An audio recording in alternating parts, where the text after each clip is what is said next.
Dylan, in as few or as many words as you want, tell us who you are.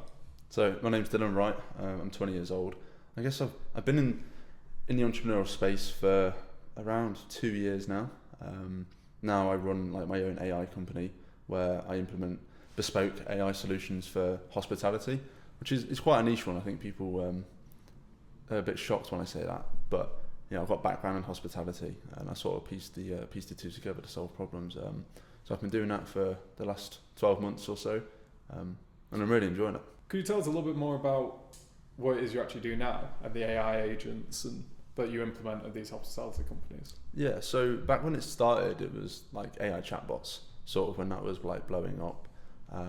Now it's evolved more into like the front-facing guest communications. So it's still chatbots, but it's more so like AI receptionists. So when a customer wants to call up and book in, ask a question, like after hours or during busy periods, like there's this AI person, I guess, talking, and it's able to like book people in, book people like a dinner, handle any inquiries, pass them off to like important team members or stuff like that. And it's really just about saving the company a lot of money and also a lot of time, because if they're missing phone calls during like busy periods or after hours, then it's money down the drain that they don't really track, because no one's really tracking the missed calls. They just think, oh, it's a missed call, they'll call back, but then they've booked somewhere else down the road. So it's trying to solve the problems of like the monetary value, but also the reputation of the company, because if there's always like excellent 24/7 service, then people are going to come back and they're going to stay with you. How well can you train it on each hospitality company? Pretty well, pretty bespoke. It knows like the venue inside and out, like more so than some of the staff members really, because what I've learned doing this for a little while now is that people ask very weird and very niche questions, like stuff like what colours like the walls in this room, or what view is out of this room, and it's trained very nichely, and we work very closely with every venue to make sure that any curveball that gets thrown at these agents is able to answer as best as it can. So that's sort of where it's going. What percentage of calls do you reckon the AI can handle as of right now? Obviously it will continue to get better as the technology progresses, but in terms of queries that will be asked by just a random caller looking to inquire, as a percentage, where would you say that would sit? I'd probably say a good like 80%. Yeah, and that's now. It will obviously get better. Yeah, it gets better. I mean, when it goes live, it's constantly learning, because every time it gets a curveball thrown at it and it doesn't know the answer, it gets updated with the new information of what's actually correct. So next time that happens, it's able to answer properly. So it's always getting better. It's always learning. After the call as well, how much can the AI do on the back end? I'd say quite a lot of admin can be sorted with AI. So anything from like finances, anything like that, rotas for staff members, pretty much any system. As time goes on, it's getting more and more outdated, and there's a lot of it is like manual entry or like Google Sheets or like Excel stuff. And you can train custom AI agents to send reminders or send emails to people who need to receive them, or work out the cash flow for the next month, or predict it, or stuff like that. There's literally endless possibilities. So once we sort of like take care of the guest communication side, then we like take a look in the back end and see where we can help save the team even more time. In terms of time as well, obviously time is money. How much money do you often save your clients on these sorts of programs? I think especially with the guest communication stuff, it depends on the call volume, but it's anywhere between like £5,000 and £15,000 plus a month. Yeah. Because when you start on my website, I've got this calculator where you put in an average customer spend. So that could be between £150 or £300.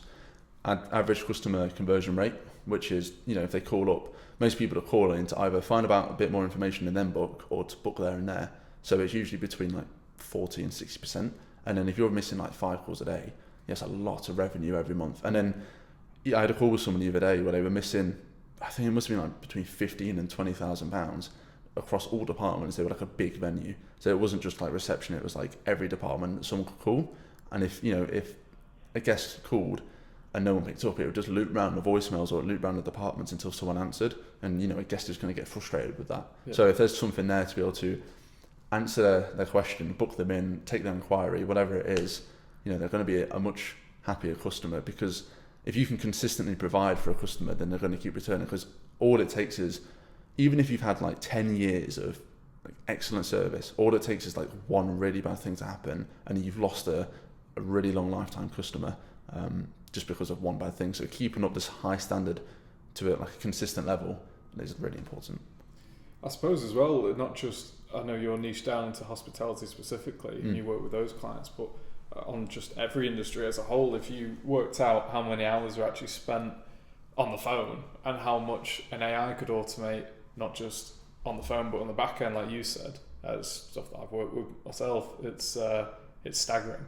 Yeah. And how much money, that extra money, it sort of is a bit of a back and forth between whether you're automating it too much and potentially making people unemployed. Yeah. But at the same time, from a selfish perspective as a business owner, you're thinking, well, I can make a hell of a lot more money here, and why wouldn't you? You know, there's people are, actually, I don't want to say selfish, but it's one of them. Everyone looks out for themselves to a certain extent. Yeah. And where do you think that will take the country, and I guess the world, and every industry?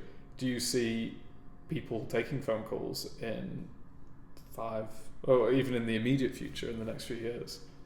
I think it's a good point. I do think it will eventually get to the point where a lot of people on their iPhone, it will have something that could conversate with the person trying to call. I mean, what was it? I think Apple released an update maybe, like 6 months ago, where if you turn it on, you have to say your name and the reason you're calling, and then it will show up on your phone. So before you answer the phone, it says on there, oh, is this person calling about it? And it stops a lot of like cold callers or spam calls. I get myself says suspected spam. Yeah, exactly. And I think that is like the first step.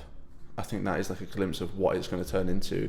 And I do think with how powerful agentic systems are these days, where you can conversate with an AI agent for hours and it will never run out of ideas because it has to keep going. You know, it's not going to get tired or get bored. It keeps going.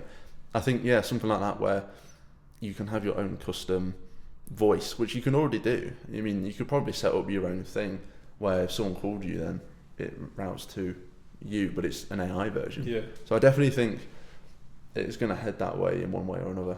Even recruitment, I know someone who's applying for jobs at the minute, and they were telling me the other day about how they had an AI recruiter. It's called Jack and Jill, and you talk to Jack basically. So as anyone that's ever done an interview, you'll do a few rounds probably. You'll have a phone call preliminary, then maybe you'll go to a second and a third interview, and then you get the job. It basically takes the first 2 out of it. So everyone that applies will have a phone call with Jack, who is an AI and an AI voice model. So you'll go on the website, say, oh, I'm looking to apply for this job. Here's my LinkedIn, here's my CV, and they take that information, contact details off you. And then they go, right, let's have a conversation with Jack. So, you know, you're on your phone, you just chat to it on the website live, and they'll ask you questions. They'll say, can you tell us about a bit of experience over here, and what's your sort of work philosophy on this particular situation?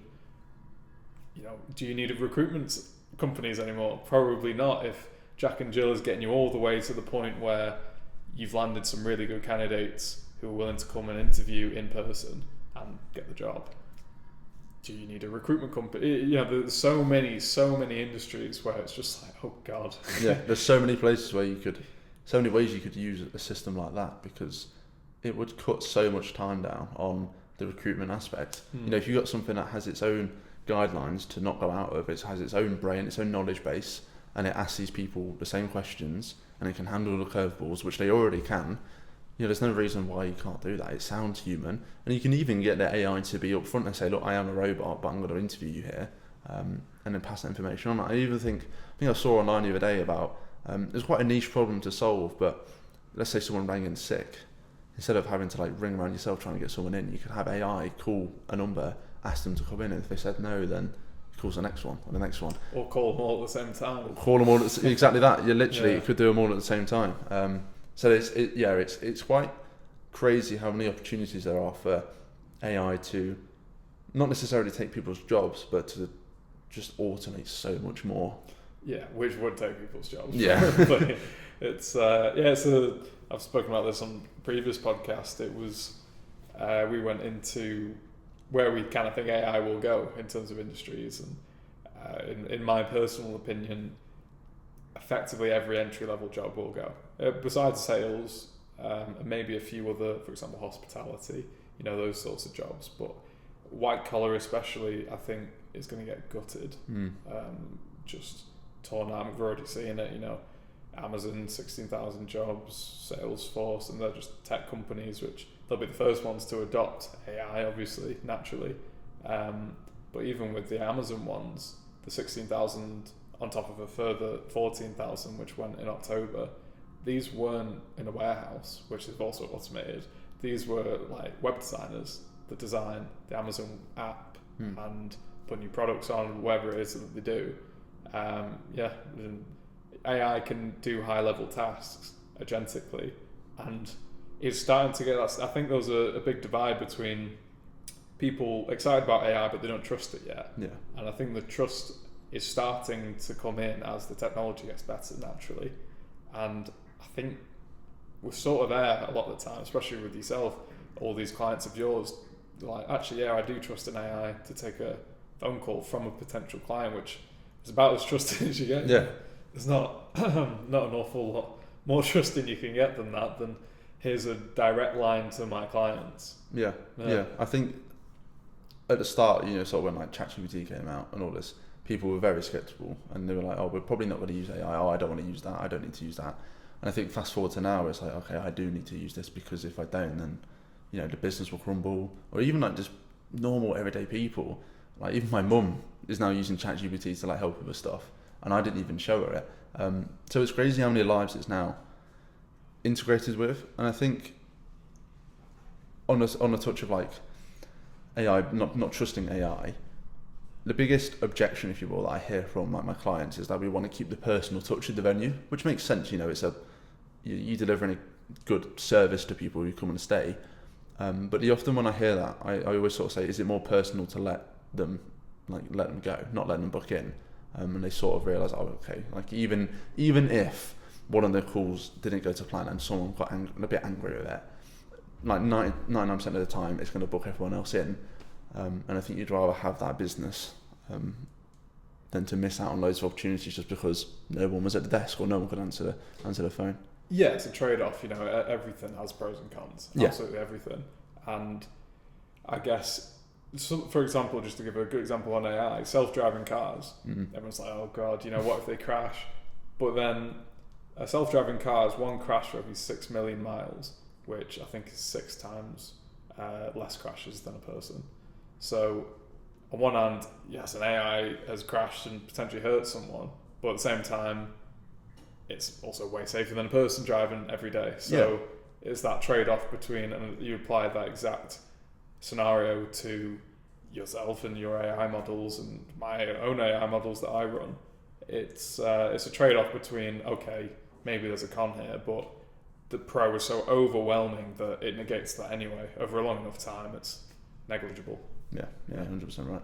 Could you tell us, go back a bit and say sort of how you got into it? I think a lot of people these days still think ChatGPT is AI, which is, but it's so much more now. And I think a lot of people haven't really kept up to date in the same way you and I possibly have, just because we're in the industry. Could you tell us how you got into it? I think so. It was when ChatGPT was sort of blowing up. But like you said, it's scratching the surface of what's really possible with AI. So people these days, they just use ChatGPT as like their new version of Google, and obviously it works and it's better, but it is really scratching the surface. So, when I first saw it, I was like, oh my God, this is really cool. This is helping with like coding. This is helping with everything. But I've always sort of been into like tech, like computers, computer science, all this sort of stuff. So when softwares like Make or NAN and Zapier were coming out, it was really interesting to like get your hands dirty with it and see what you could solve, not only for yourself, but obviously apply that to solving problems for businesses, obviously what I went into doing. And it was just a lot of research. It was a lot of trial and error, and just like, I mean, one of the biggest things that I always tend to do, and probably you find yourself doing it as well, instead of like consuming loads of media on how to do stuff with like automations or software, if you just sort of just like get your hands dirty and start doing it, you learn for yourself and you learn what works and what doesn't.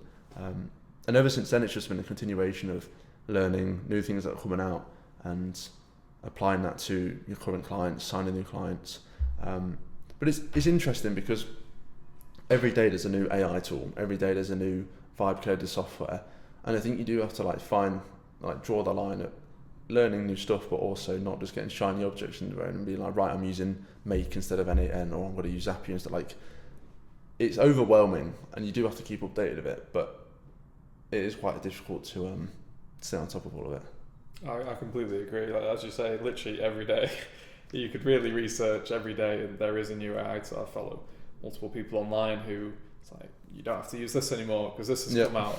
And you sort of get AI fatigue at a certain point. Yeah. It's like, oh God, there's another one and it's supposed to be great and I really want to try it, but I've just set everything up on this. And it can be overwhelming at times. I think a big one that's come out and it's been all over the news recently, or AI news at least, is OpenClaw, which I've spoken about previously, which is just insane. It literally, it's the AI assistant that everyone was promised, and it literally is an assistant. You can, I set it up the other day and I'm setting it up even better now. I've bought myself an NVIDIA computer, as I was saying to you before, and you can text it on your phone. I don't think people realise how advanced AI actually is. It's like Jarvis, so you can text it and say, can you go do this for me? And it's running on a computer, either your own computer or a server somewhere in the world. And I'll go, yep, I'll go and do it. I asked mine to make an account on a social media page, and it just did it, and then sent me a follow. It was, and I didn't even ask it to do that, because you can train these AIs. You can do it on, I'm sure you do it yourself with your own clients. It's trained specifically on the company that's going to work for or person. Yeah. And you can train it that well where I can say a one line, can you go do this? And it'll just, because it's intelligent, or the I in AI, it's infers so much information that you didn't even have to prompt it to do in the same way a person would, and then actually has two arms and can go and do it and click around on a computer. Yeah. I think, me personally, it's only a matter of time. I think in the next 12 months we'll see a big shift, and this will be the next AI fatigue thing, which will be AI coming into the physical world, which is when it gets scary, because that's just Skynet at that point, and you get make a Terminator or whatever. But Optimus 3 by Elon Musk and Tesla, that's supposed to be coming out 2026, and that's scarily good. If they can, if you can trust Tesla to make a car which can drive around today, like right now in the US, China, Australia, they've all got autonomous vehicles. We don't have them in the UK yet, but it's a matter of time. Obviously, one day we will. If you can trust an AI to drive a 2-ton box around and potentially crash into people or kill someone, then you can probably trust it to do your washing up, or go to the shop for you, or do some in a workplace, some automated task that it just has to do.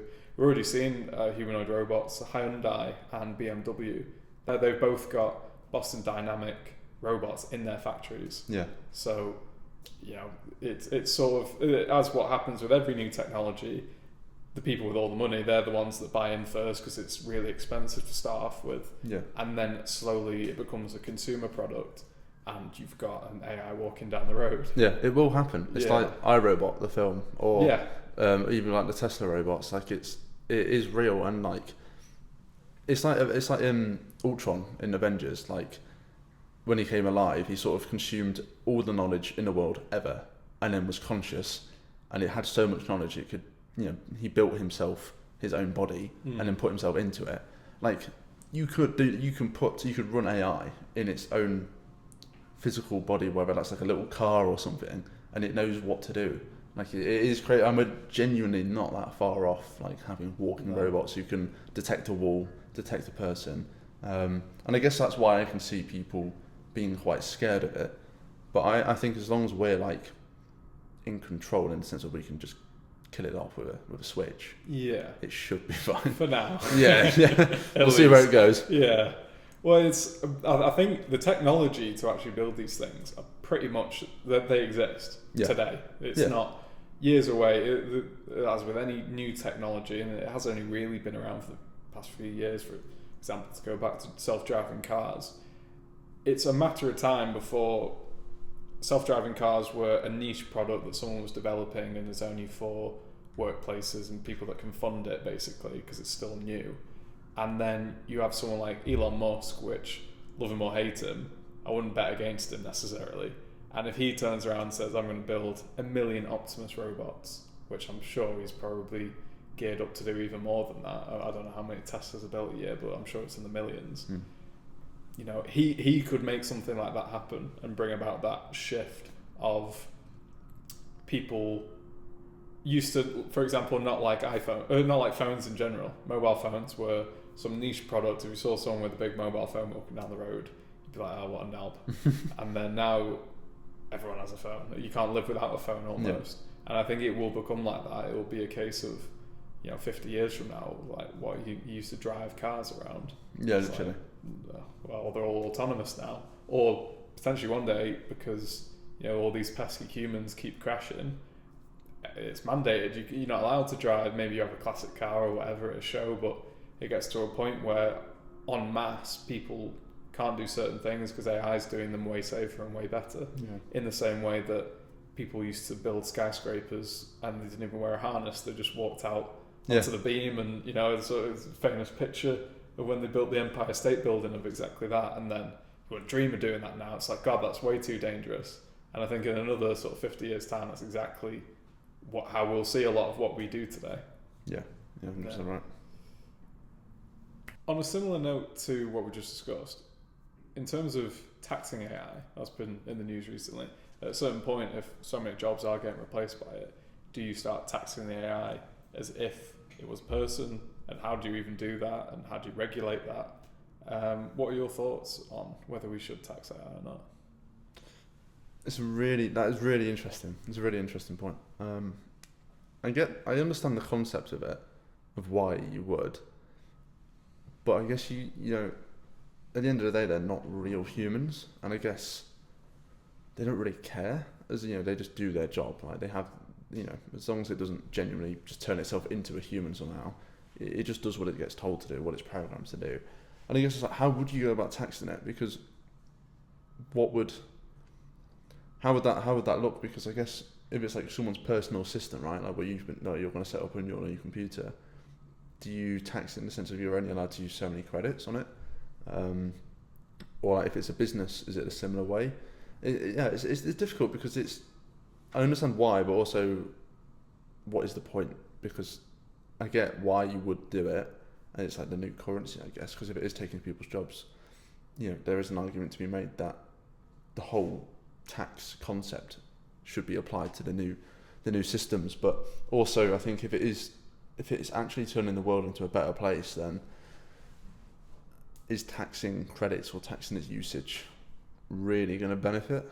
Yeah, in my opinion, how do you even tax? I don't think you would be able to tax it properly, just because when you've got people that have an AI on a server in, name the place, Asia, Africa, US, and you're based in the UK and the UK has tax on AI, how do you regulate that? From the UK's point of view, there's no way they could really check whether you've used AI on this particular computer, or it's almost an impossible thing. But then again, you'd probably say that about how the hell do you tax 8 billion humans on their labor? Yeah.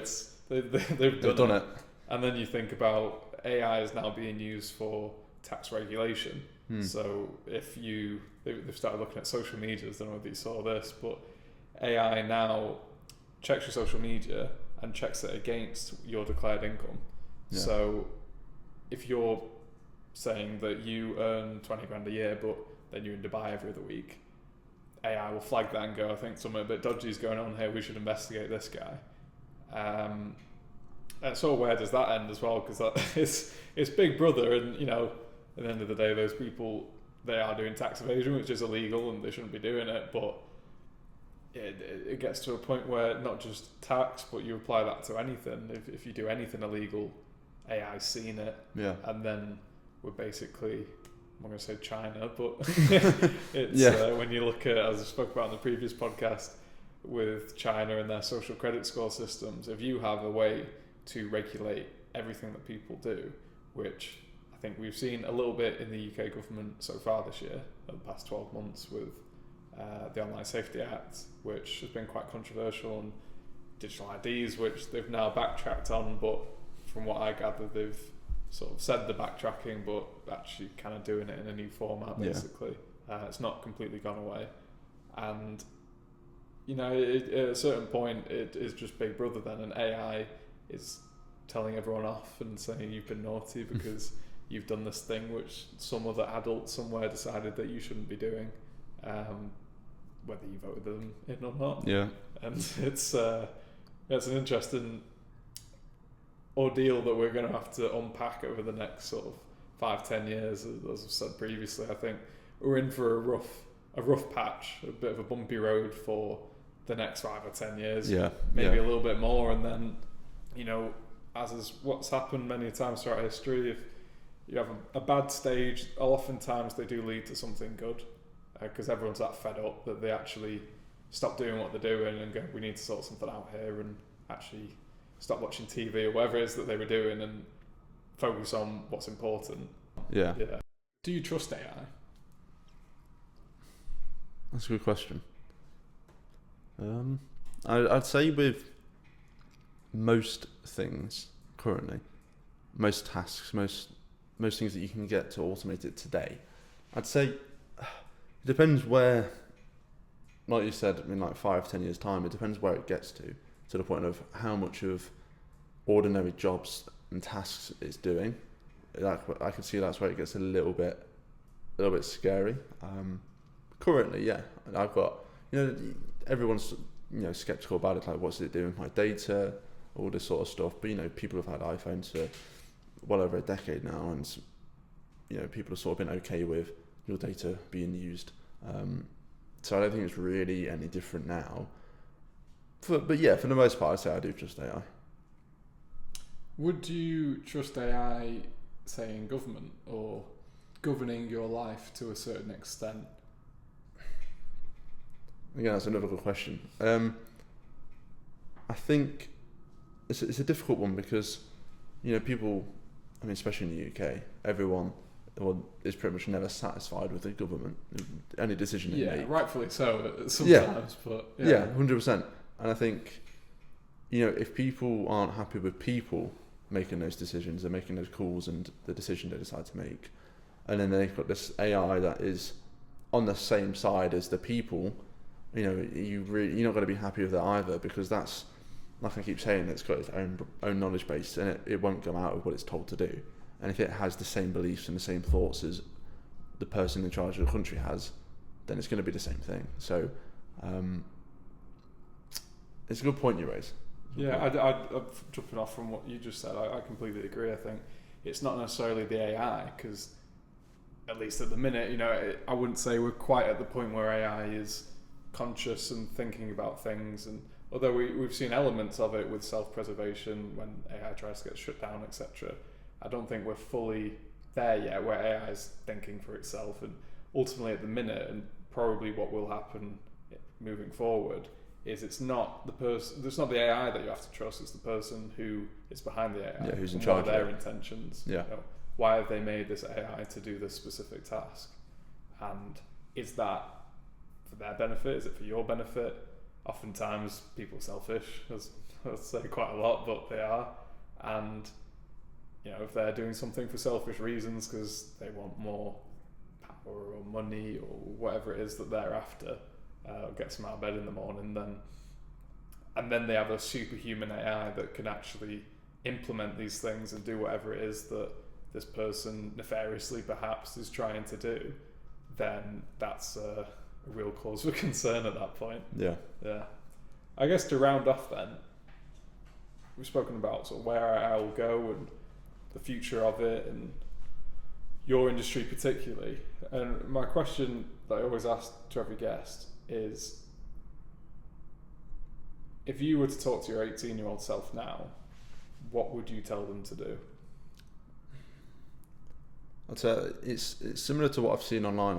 I forget who said it, maybe Hormozy, I know it's Hormozy or someone else, but it was something along the lines of figure out what you want in life and push everything else aside that isn't that until you achieve it. And it's difficult because in a world of where there's endless opportunities and people are saying, do this, do that, this is the best way to make money, this is how to be successful, this is how to be happy, it's difficult to get clarity on what you want in your life, and you end up chasing what someone else wants because you don't know what you want. So I think it's really important to be honest with yourself and really figure out what you want your life to look like, and just, work so hard that it'd be unreasonable not to achieve it. It's difficult because when I first was aware of entrepreneurship, I had no idea what to do. Like, it was, do I do copywriting? Do I do dropshipping? Everyone says it, but it is difficult because there's just so much noise. And I think being able to get clear on what you want and then find the vehicle that you want to take to get there is so important. And just not giving up. Like, I'll use quite a niche example. So the way I got a couple of my clients in a minute was through cold calling. And if I had, I was pretty much getting told no. And then one meeting or one call later, I booked a meeting and then that turned into a client. If I'd given up and said, I've had enough today, I've not got any meetings booked, I'm going to, feel like crap, whatever, I wouldn't have got a client. And I think it's like, that goes to show, it's like, yes, there's a lot of tough times, but you just have to find a way to keep going. Like, even if you have no idea what that way is to just keep going with your dreams, you just have to find some way, even when like all hope is lost. You just got to keep going. Dylan, thank you very much. Would you like to tell anyone listening where they can find you online? Just Dylan Wright on Instagram, Dylan Wright on LinkedIn. I post quite a lot on LinkedIn, so you'll be able to find myself there. Brilliant. Thank you very much.